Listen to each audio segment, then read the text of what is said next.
lagi anak-anakku yang saya cintai dan saya banggakan. Kita ketemu lagi di pelajaran akuntansi. Sebelum kita belajar, mari kita berdoa terlebih dahulu. Berdoa mulai.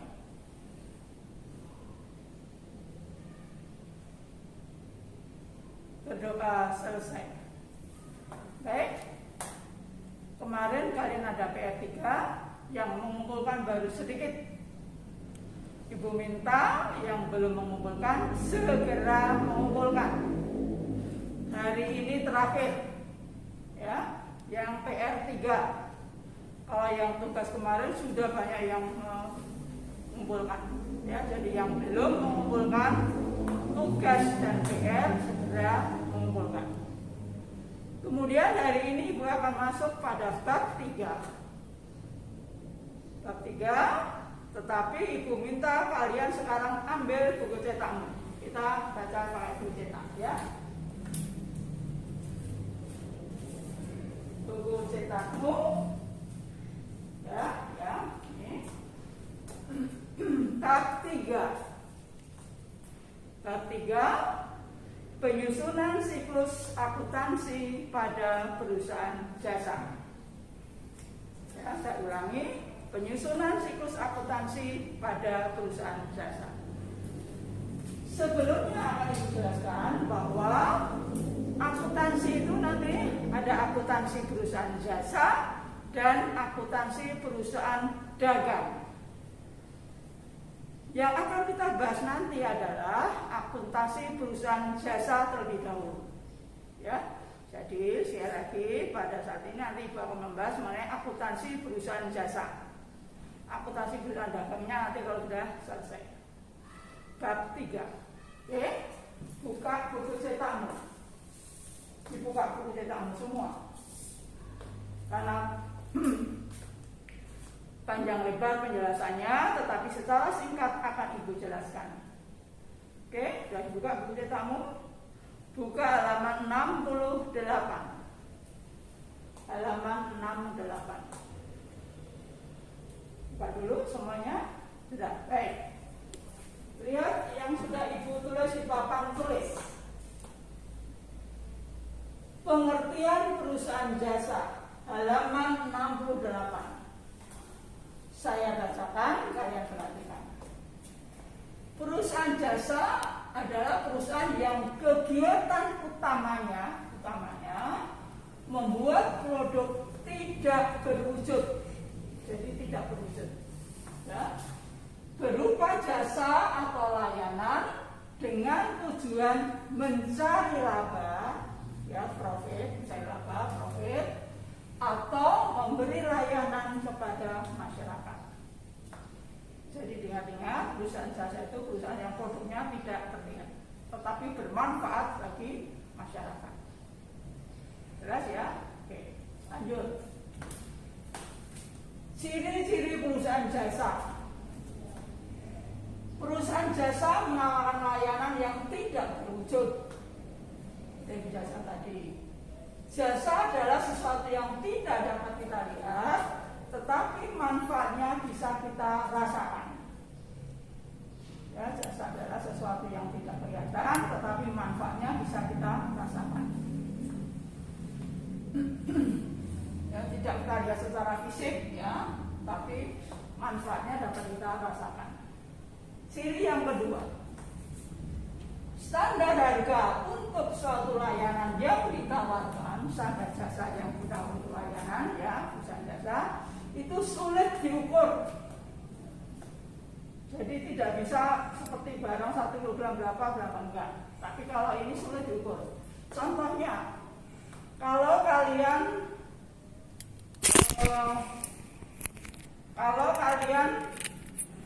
ke salon, potong rambut, salon yang ada di jalan, misalnya dengan sekolah kita, kayak Kota Bintaro ini, dengan salon yang ada di daerah misalnya Menteng, ya, pasti harganya berbeda, walaupun sama potongnya, ya, karena sulit diukur. Atau kalian potong rambut di salon yang di kampung misalnya atau di tetanggamu misalnya, pasti berbeda dengan kalau kalian potong rambut ke salon yang sudah terkenal. Mengapa? Perhatikan, ini karena sulit diukur, ya. Sudah, di layanannya itu sulit diukur. Itu ciri yang kedua dari perusahaan jasa. Atau kalian bisa baca di buku cetakmu halaman 68, standar harga untuk suatu layanan yang ditawarkan perusahaan jasa sulit diukur. Ya, contohnya harga jasa perawatan kecantikan di salon yang tadi bisa berikan, ya, pasti berbeda-beda. Baik, lanjut. Setelah kita mengetahui cirinya, ya, ciri perusahaan jasa, kita lanjut ke siklus akuntansi perusahaan jasa. Siklus dari awal sampai akhir, ya, akuntansi pada perusahaan jasa. Siklus akuntansi pada perusahaan jasa itu ada 3 tahap. Yang pertama, tahap pencatatan. Yang kedua, tahap pengektisaran. Dari kata ektisan, diuraikan nanti, ya. Tahap yang ketiga, tahap pembuatan laporan keuangan. Nah, sekarang satu persatu kita lihat dulu. Yang tahap pencatatan. Tahap pencatatan itu meliputi, perhatikan, mengumpulkan bukti-bukti transaksi. Bukti transaksi itu misalnya kalau kalian bekerja dapat tugas dari perusahaan membeli sesuatu, pasti kalian akan diminta mana buktinya. Bisa akuntansi, bisa bon, ya, dan lain-lain, ya. Nah, itu bukti transaksi. Setelah bukti transaksi dikumpulkan, langkah berikutnya kita menyusun jurnal umum, ya, jurnal umum. Jurnal umum. Ya. Nah, dengan kata lain, untuk menyusun jurnal umum, ya, dasarnya dari bukti transaksi. Oke, jadi ulangi. Setelah bukti transaksi dikumpulkan, langkah berikutnya kita menyusun jurnal umum. Dari jurnal umum akan kita pindahkan ke buku besar. Nanti bakal jelaskan. Ya, pemindah bukuan dari jurnal ke buku besar itu nanti disebut posting. Namanya posting. Bukuan dari jurnal umum ke buku besar masing-masing akun nanti dijelaskan, namanya posting. Ini adalah tahap pencatatan dalam siklus akuntansi perusahaan jasa. Setelah mengumpulkan bukti transaksi, kita menyusun jurnal dan buku besar selesai, kita masuk ke tahap yang kedua, yaitu tahap pengektisaran. Nah, tahap pengektisaran ini ya, meliputi pembuatan neraca saldo. Neraca saldo, saldo itu sisa. Kita akan menyusun neraca sisa, neraca saldo, ya. Kemudian setelah neraca saldo, kita akan membuat jurnal penyesuaian. Nanti artinya apa akan Ibu jelaskan. Setelah jurnal penyesuaian, kita akan menyusun yang ketiga, yang terakhir dari tahap pembicaraan, yaitu menyusun kertas kerja atau nanti worksheet atau nanti namanya neraca lajur. Jadi ulangi, tahap pengektisaran itu meliputi pembuatan atau penyusunan neraca saldo. Neraca saldo itu sisa. Setelah neraca sisa atau saldo selesai, kita akan membuat namanya ayat jurnal penyesuaian atau AJP nanti disingkat. Nah, AJP itu nanti untuk membuat kertas kerja atau worksheet atau neraca lajur. Jelas? Berikutnya tahap yang ketiga, tahap pembuatan laporan keuangan. Tahap pembuatan laporan keuangan. Laporan keuangan dari suatu perusahaan itu minimal ada 3. 1, laporan yang menghitung apakah perusahaan memperoleh keuntungan atau menderita kerugian. Setelah laporan laba rugi selesai, maka tugas berikutnya kita akan menghitung laporan perubahan modal. Tentu kalau perusahaan memperoleh laba, maka modalnya akhirnya akan menjadi lebih besar.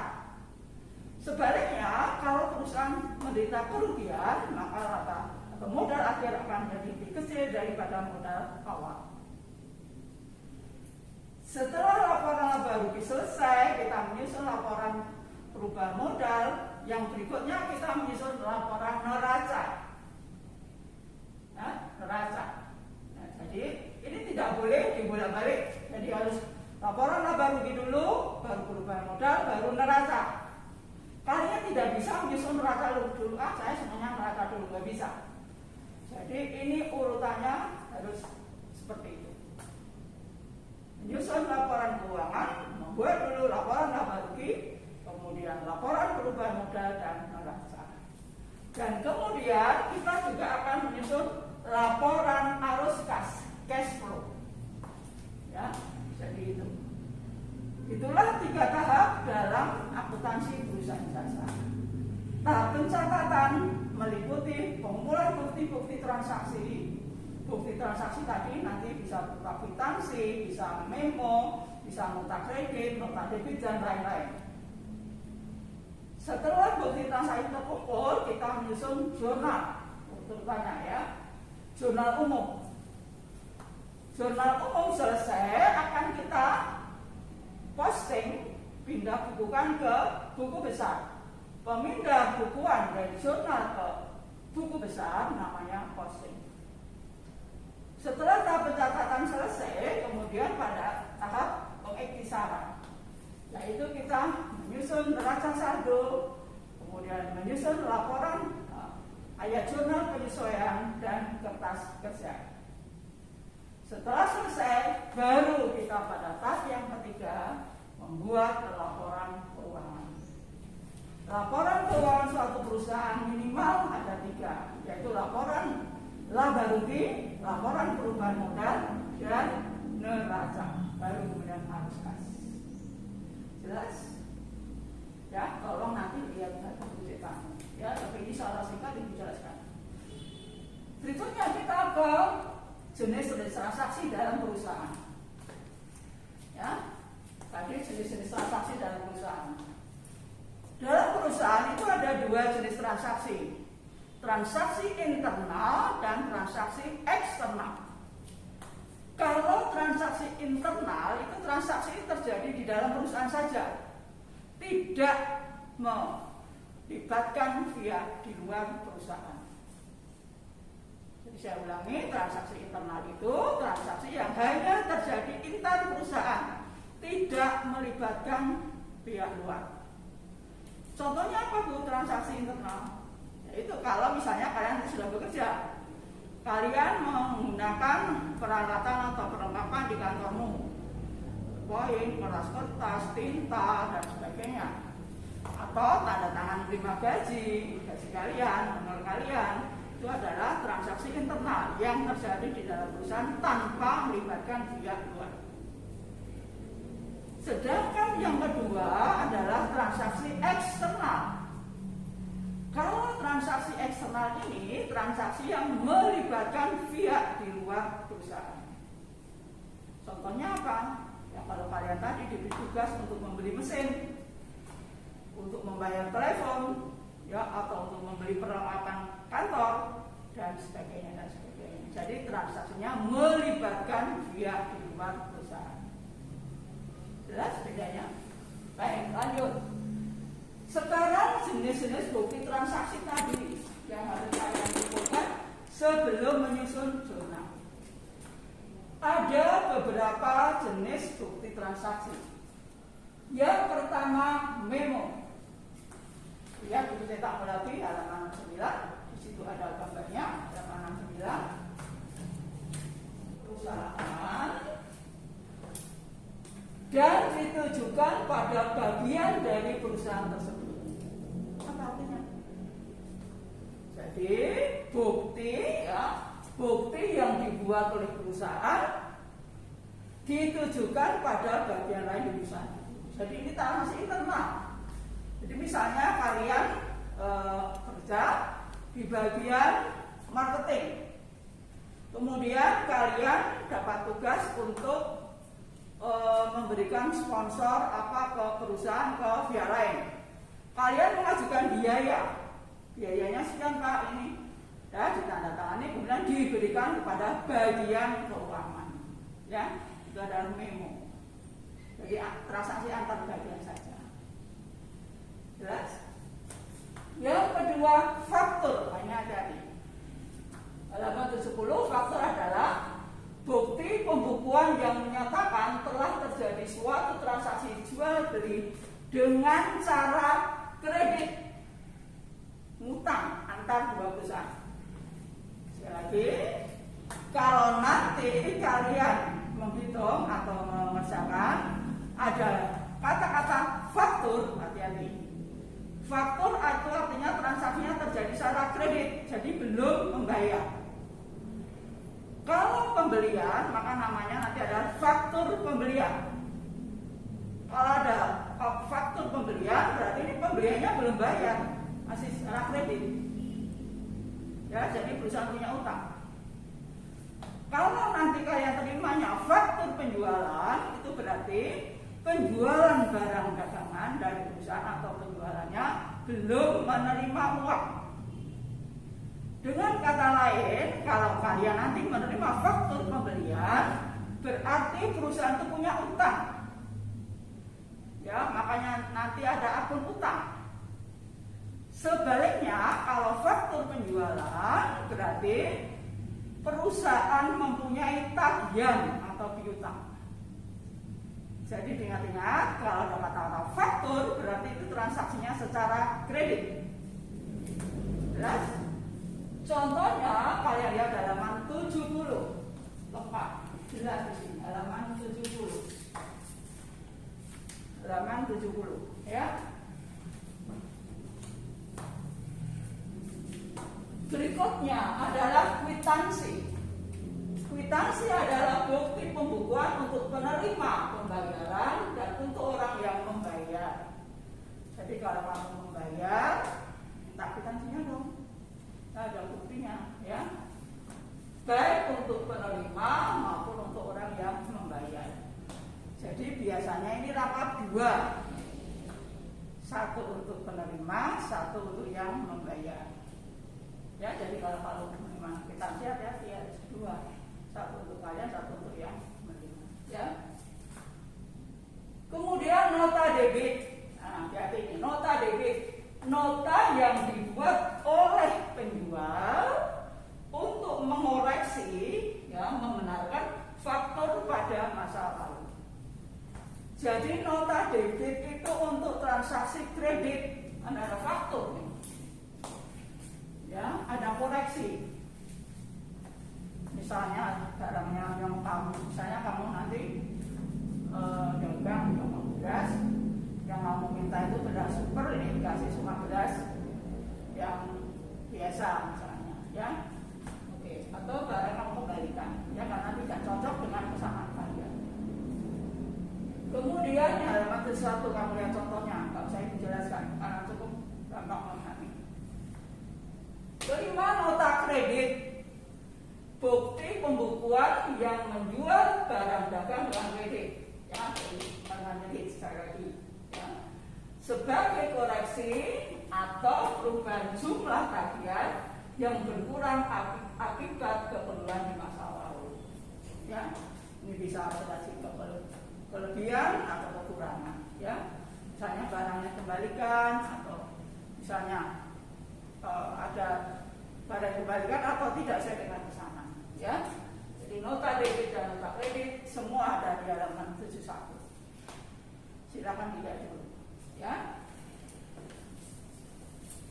Halaman 71, di atas nota debit, kemudian di bawah nota kredit, ya. Nota debit, akun tuan kami debitkan. Kalau yang nota kredit, akun tuan kami kreditkan. Ya, hati-hati pengertiannya. Berikutnya bahan kontan. Nah, dari kata-katanya kalian sudah bisa memahami. Adalah bukti pembukuan yang dibuat penjual waktu menjual dengan cara tunai. Ya, kalau ini tunai transaksinya. Ya, jadi bahan kontan itu tunai. Ya. Berikutnya rekening koran halaman 72. Nah, jadi kamu kan sering dengar rekening koran kan? Rekening koran adalah bukti pembukuan yang dibuat oleh bank. Hati-hati. Dibuat oleh bank untuk nasabah dan pendebitan dan pengkreditan itu dilakukan oleh pihak bank. Ya, jadi ini rekening koran. Kalau kalian punya tabungan, ya, nanti kan ada di situ.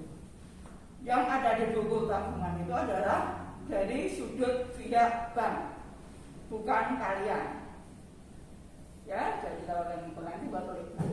Ya, nanti kalau kalian sudah masih akan menemui rekening koran. Jelas ini tadi jenis-jenis bukti transaksi. Seperti apa kalimatnya dan untuk melihat buku cetakmu, ibu minta harus dibaca buku cetakmu. Jelas? Nah, dengan demikian kalau kita sudah mengetahui ya apa itu perusahaan jasa, cirinya bagaimana, dan kemudian transaksinya bagaimana, nanti kita akan lanjut ke materi akun, aturan debit, kredit, dan saldo normal. Aturan debit, kredit, dan saldo normal. Ini sudah pernah Ibu berikan. Lihat catatanmu yang Ibu minta dicatat.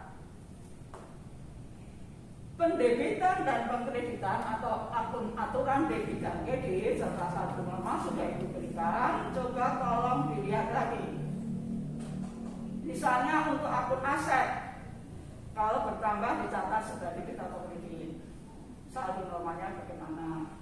Kemudian untuk aset utang atau aset ekuitas, kalau bertambah dicatat di sebelah mana, berulang dicatat sebelah mana, dan saldo normalnya di sebelah mana. Ya, lagi buku cetakmu halaman 73 sampai 76. Ya, dibaca dengan teliti. Kemudian setelah ini nanti kita akan belajar penggolongan akun. Selama ini sudah Ibu jelaskan, akun yang ada adalah aset. Terus apa lagi? Betul, kewajiban atau liabilitas. Terus ekuitas atau modal. Kemudian empat biaya, betul, atau beban, dan yang terakhir pendapatan. Ya, ini nanti akan kita lihat pada penggolongan akun. Aset, saya dijelaskan bahwa aset dibedakan antara aset tetap dan aset lancang. Utang juga demikian, utang lancang dan utang tetap, atau utang jangka pendek dan utang jangka panjang. Sudah Ibu jelaskan, ya. Kemudian modal. Kalau perusahaannya perseorangan, nama orangnya ditulis. Kalau perusahaannya milik orang banyak, PT, namanya saham. Ya.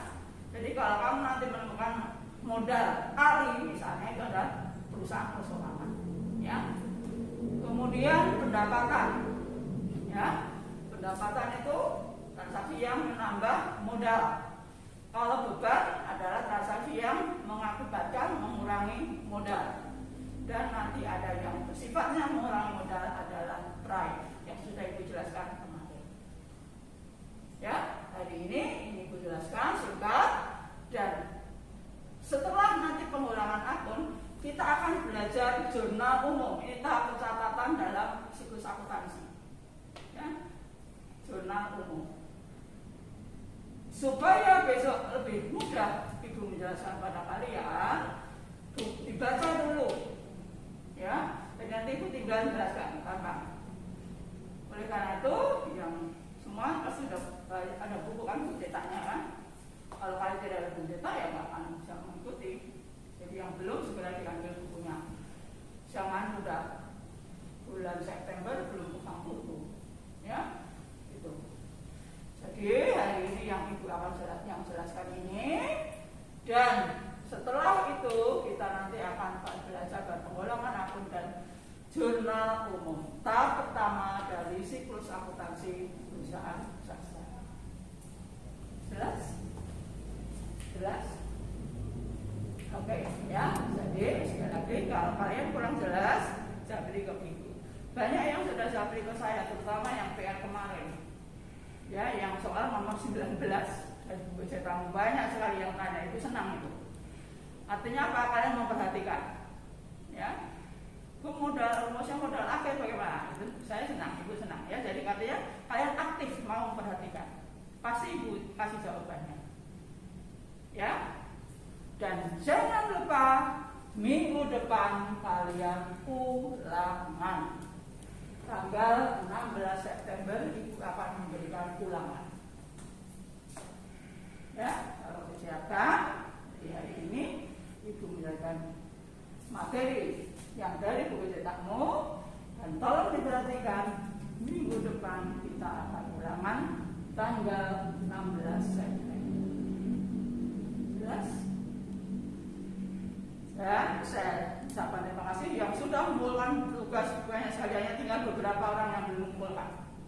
Jangan harap kalian akan menerima nilai KKM, ya, kalau tidak mengumpulkan. Jadi ibu harapkan harus mengumpulkan, ya. Yang sudah bagus pasti akan ibu berikan catatan, dan yang belum segera mengumpulkan, ya. Tinggal beberapa orang saja. Yang masih banyak ini IPS 4, tolong perhatikan itu. Ya, IPS 1 sampai 23 bagus. Ya, beberapa yang belum, tapi tidak sebanyak IPS 4. Tolong nanti kumpulkan yang IPS 4. Saya kira hari ini kita cukup di sini dulu. Terima kasih atas perhatianmu dan selamat belajar. Sekali lagi kalau belum jelas, japri ke saya. Ya, tanyakan apa yang belum jelas dan sebagainya, silakan. Saya terima kasih kepada yang sudah mengumpulkan dan sudah menyerahkan PR-nya 3 kemarin. Saya kira cukup di sini. Terima kasih. Selamat pagi, selamat belajar, dan tetap jaga kesehatan.